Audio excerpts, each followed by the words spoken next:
Hello everyone and welcome to another casual review. Today I'm talking about Gotham Knights. I always love a good Batman movie, TV show, video game, comic, and so I was pretty interested in this game. It didn't come out with the best reviews, and there is a couple reasons for that, but I think the major one that a lot of people did not like is it wasn't like the Batman Arkham saga in terms of like the Arkham Asylum, Arkham City, Arkham Knight. This game is not that. It's not really part of that saga. Sure, the characters are the same, but as far as like the actual gameplay, they are two separate entities. The main difference from this game and the Arkham game is you aren't actually playing as Batman. In this game, at the very beginning of the game, this is not a spoiler, it just is a cutscene at the beginning of the game before you play anything.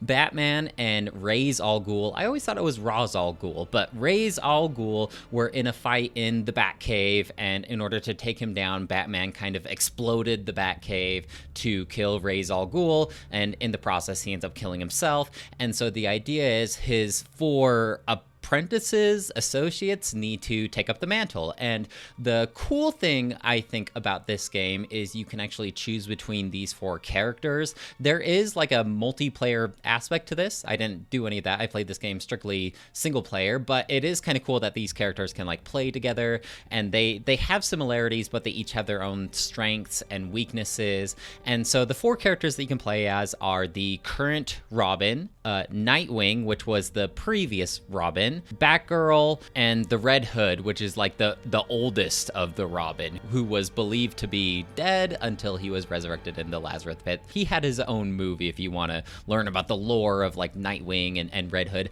I think Nightwing was the Robin from Teen Titans, if I'm not mistaken. So yeah, you can choose between like which of these four characters you want to play as. As far as like the overall concept, they are pretty similar, but they start getting their own abilities. They kind of use their own different weapons, and so I can't tell you exactly what the major differences are. I can tell you that it does allow you to switch between each character, at least just to try them all out and see which one you like best, which is what I did. I ended up liking the current Robin best, Tim Drake. And all of these characters do share the same levels, so you technically can switch between them. However, I think the way that they structured this game, they wanted you to kind of main one of these characters because the abilities that you can unlock and the gear, I don't think transfer between all of your different characters. The only thing that does is your level. So you can technically change your characters, but in terms of like learning how the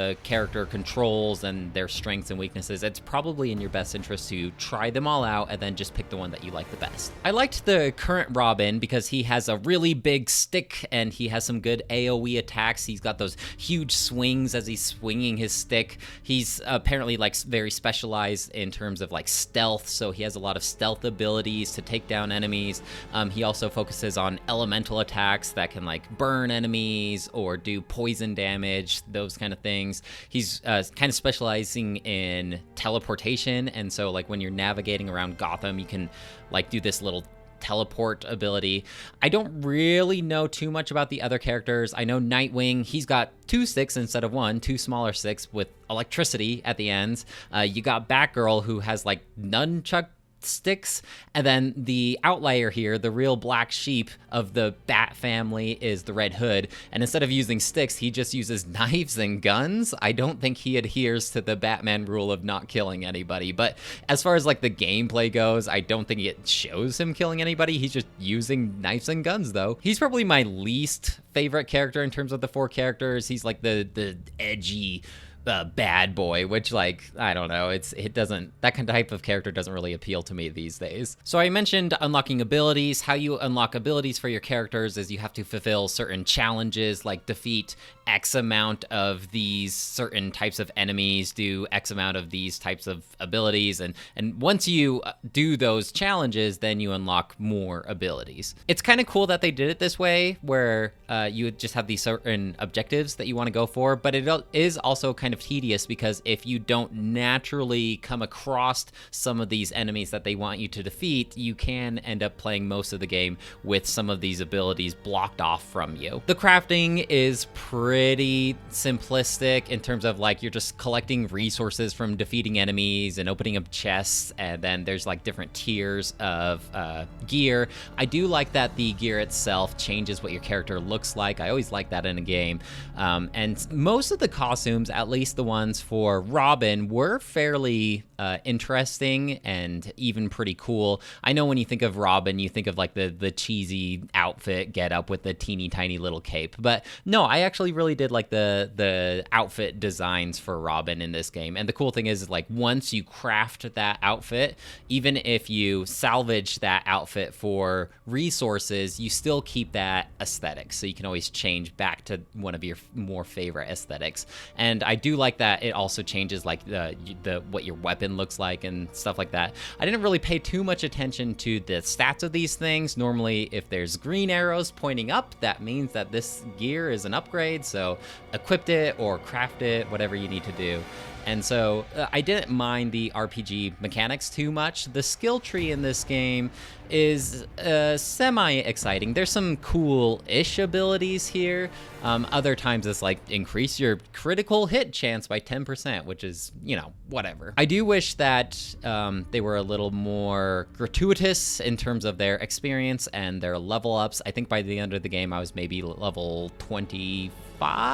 And so normally when I play like an RPG game like this, I expect to be leveling up a ton more, because then you constantly get that dopamine hit of leveling up and being able to sense progression in your character. But I feel like they really designed this game in terms of wanting you to be playing this forever with your friends and be grinding out levels and customizing the best possible gear, which I think is another thing that a lot of people had issues with, because the Arkham games aren't too RPG centered, and so this is another reminder that Gotham Knights is a different entity entirely. I mean, enemies that you defeat even have the levels over their head showing what level they are. Quests have a certain recommended level for you. I'm not sure if there's any scaling involved here. I don't think that quests and enemies will scale down to your level, similar to how Diablo 4 might tackle it, but there may be some scaling up, because as I was leveling up and playing through the game, I noticed that the random enemies around Gotham would be similar to my level, and sometimes above my level. I didn't really feel the need to grind too much. I was just kind of doing what interested me. This is like a semi-open world game. The best way to describe it is you kind of like boot up these instances the same way a Monster Hunter game would go. Like when you enter in the map, then it just like randomly generates different crimes around the city or different little tasks for you to do. And this is basically like when you go out for the night. So you start a night, and then it's like the map itself will get populated. Now there's always certain things that are in this map, like there's hidden batarangs that you can find, just little collectibles like that. But in terms of like a traditional open world, it's only kind of like that. When you kind of like retire back to your headquarters when you're done patrolling for the night, and it will give you like the stats of what you did during night 9 and night 10 and night 11, and it'll show you like how many crimes you stopped, how many civilians you saved. And then when you're in the Belfry during the day, this is your headquarters. This is where you can do the things like crafting your gear. Depending on like what character you're playing as, there's like cutscenes that you can watch that flesh out your character a little more. And I felt like usually when games try to do this thing where you can choose between multiple characters, the individual stories for each of these characters isn't that fleshed out. But I actually kind of liked the cutscenes that revolved around Tim Drake. Mostly they're about Tim talking with Alfred, and they're like playing chess together, talking about how Bruce Wayne, how Batman would play chess. And so it's kind of like Tim Drake learning how to take up the mantle and live in a world without his mentor. I'm not sure what like the other cutscenes are for the other characters, and I'm not sure if I would have to restart the game in order to like get the full experience playing through them. But yeah, that's typically like what you're doing in the Belfry. You can also look at the case files, so they have like this bulletin board with all these different strings attached, and there are some side stories here if you don't want to just focus on the main story. There's some Harley Quinn stuff, there's some Penguin stuff, and this is all represented on the bulletin board. So you kind of like make a game plan on what you're going to do for the next night when you go out to patrol, and then it like reboots Gotham in terms of like where the different crimes are happening and where the different tasks are. I imagine that they did this to focus around this multiplayer aspect. I don't think the game is split screen capable. I think everybody who is playing needs to have their own console and play as their own character. And I could actually see this being like a really fun time if you had a group of like 3 other buddies and you all have your own characters and you're kind of like playing through the game together. I'm not sure how it would work cutscene wise, because all the cutscenes did seem focused around Tim Drake, for me at least. So I wonder if you're playing multiplayer, does everybody get their own cutscenes revolving around their own character? It also brings up the question where like sometimes when I'm playing a cutscene, I'm talking to the other characters, the other Gotham Knights at Belfry. They're kind of like my guys in the chair. And so I wonder how that would work if I was playing with some friends and they were playing characters who were actually with me. Like, who would I talk to at the Belfry? Probably Alfred, I imagine. But yeah, I would be interested to know like how they navigated this multiplayer experience, but also like a semi-single player story. In addition to beating up bad guys, using your abilities, stealthing around, taking guys out one by one, they also have like the typical Batman detective moments where you kind of put on your AR goggles and you have to like piece together different clues and you have to like follow trails, and they do that whole detective thing. I don't think they did this nearly as well as they did in the Arkham games. But it's there. Navigating around the city is also not as good as the Arkham games, in my opinion, because in the Arkham games, how you would like get around as Batman is you'd use your grappling hook to get that momentum, and then you'd like launch off a building, and then you're using your cape to like glide around. In this game, you don't have the cape, and so they kind of take out that gliding ability, and so how you mostly get around is by using the grappling hook still, but you're just grappling from building to building. They also give you the bat cycle, which is pretty fun to drive, and they do a good job like navigating you to where you want to go next, because they have these arrows on the ground that show you the best route. And so driving around on the bat cycle was cool. You feel like you're going fast. You don't have to run into a lot of traffic. You can do wheelies. They have different like bat cycle challenges that you can do where you try to like drive through all the rings within the set amount of time. But no, traveling around Gotham didn't feel as good as it did in the Arkham games. I know, I just keep on comparing this game to the Arkham games. I really need to iterate, like, these are two separate things, quit comparing them. But it's hard because, like, there's a lot of similarities between the two, but I just need to understand, like, no, these are two separate things, stop comparing them. Unlocking fast travel is kind of a pain because there's, like, there's only, like, 7 or 8 points throughout Gotham City that you could fast travel to, but in order to unlock these fast travel points, you have to like scan these drones that are very slowly flying around buildings, and you just have to like scan them using your AR goggles. But it's just a lot of waiting because some of these drones have a shield, and so you basically just have to watch these drones with shields finally land in their charging station, their landing pad, and then you can scan them. But it's just like, who in their right mind thought that this would be fun? You know what would be fun? Just watching drones slowly hover around a building until they finally land, and then you can scan them. That's not very interesting to me, just watching them. But it is nice to finally unlock those fast travel points, so then you don't have to ride the bat cycle or use your grappling hook to travel there. And sometimes it's just not always clear on where you need to go to progress. Each of these quests, each of these cases has like different chapters to them, and in order to unlock the next chapter, sometimes you need to like interrogate random bad guys around Gotham City, or sometimes you need to like collect clues, and so sometimes there's just like no icon on the map, and so you really need to like do your homework, go into the actual case itself, figure out what needs to be done, figure out where you have to go, who do you have to talk to in order to progress the actual case itself. It wasn't too bad to decipher after you've been playing the game for a while. The main concept is there's just like these different factions around Gotham. You know, you got the mob, you have the freaks, you have the, I forget who Mr. Freeze's guys were, but like there's different factions and they all have their own different territories.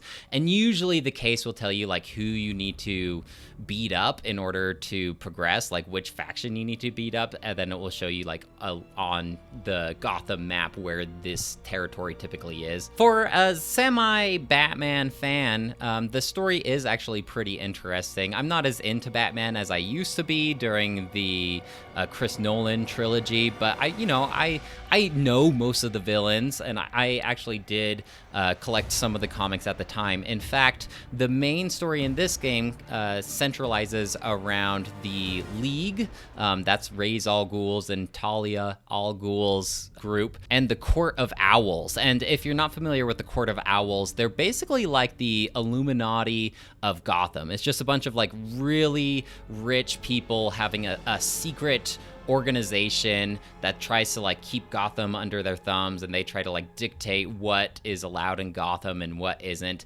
And the only reason that I knew what the Court of Owls were is maybe about 10, probably more closer to 15 years ago. The whole DC Comics did a whole reboot called The New 52, and I figured that would be a good jumping on point to start buying comics and reading them. And so the Batman New 52 that came out was centralized around the Court of Owls, and you know, I was pretty invested in those comic books. And yeah, the Court of Owls and the Talons, those are like the muscle of the Court of Owls. Like that whole story in those comic books was really actually pretty good, and some great artwork too. And so I was excited about the Court of Owls.